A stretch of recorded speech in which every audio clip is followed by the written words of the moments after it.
AFP, Bulent KILIC Children were among those trucked out of Baghouz in a convoy of vehicles led by US-backed Syrian Democratic Forces. A deadly car bombing claimed by the Islamic State group hit US-backed forces in East Syria Thursday as they tried to negotiate the release of civilians trapped in the jihadists' last sliver of territory. The Syrian Democratic Forces (SDF) are working towards evacuating civilians remaining in the holdout, so they can polish off the dying as caliphate, whether through an assault or a surrender deal.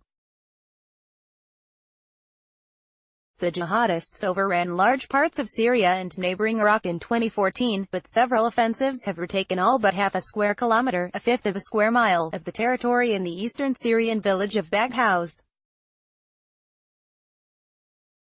A spokesman for the U.S.-led coalition fighting has said international forces continue to support the SDF as they negotiate having innocent civilians released and their captured fighters returned. The SDF pressed the last as diehards. A car bomb killed 14 oil workers and 6 of the Kurdish-led alliance's conscripts near the Omar oil field, which it uses as its main base in the region, the U.S.-backed group in a monitor said. Is claimed responsibility for the blast on Telegram, saying its fighters had planted and detonated the explosive-laden car. AFP, Bulent KILIC. The sun sets as Syrian Democratic Forces fighters keep watch on a hilltop near the embattled village of Baghouz. SDF spokesman Adnan Afrin said the explosion in the village of Shil, some 100 kilometers 60 miles north of Baghouz, was another example of his cells attacking its fighters behind the front line. This is what we've been talking about in the past. About sleeper cells trying to impede our progress in Baghouz, he said. A day after hundreds of people were evacuated from the last remnant, more than 50 trucks on Thursday returned near empty from Baghouz to SDF territory, an AFP correspondent said. We couldn't enter Baghouz, said a man who had accompanied the convoy. We got to an SDF point and we found around 15 people, women and children, including a French woman and an Egyptian woman. We took them, he said. The fighters asked us to go back tomorrow at 8 a.m. Hundreds evacuated. Thousands of people have escaped this territory in recent weeks, but the flow slowed to a trickle at the weekend, before Wednesday's first batch of evacuees. Paul Bradley, from the Free Burma Rangers volunteer group, said people fleeing painted a grim picture of life inside.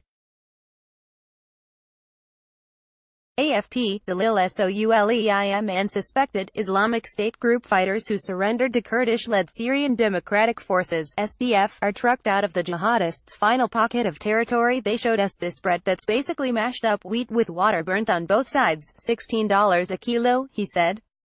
SDF spokesman Afrin said most of those trucked out on Wednesday were civilians, but they also included his fighters. On Thursday, the AFP reporter saw hundreds of people waiting in a screening area where the SDF have been questioning new arrivals in recent weeks, to separate out suspected jihadists from the civilians. The Syrian Observatory for Human Rights, a Britain-based war monitor, said Wednesday that negotiations were being held for the surrender of the last his fighters. It said there were reports of a deal but the details were unclear. French jihadist killed.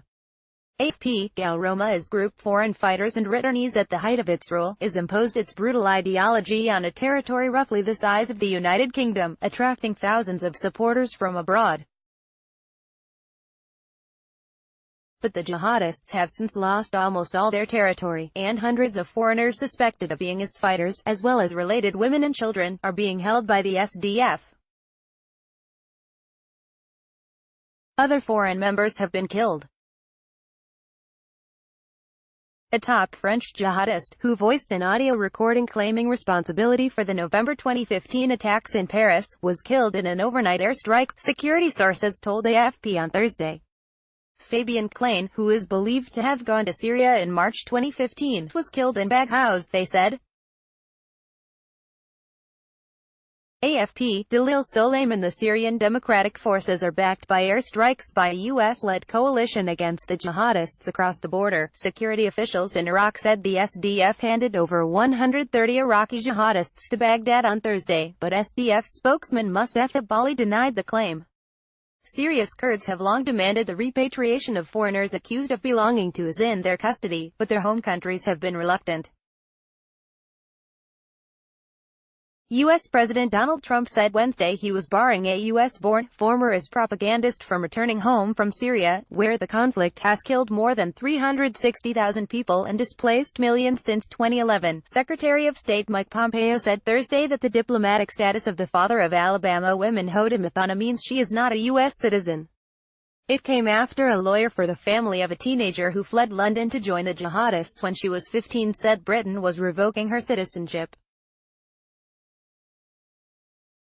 Shamima Begum, 19, at the weekend gave birth to her third child. Two previous children died at an early age.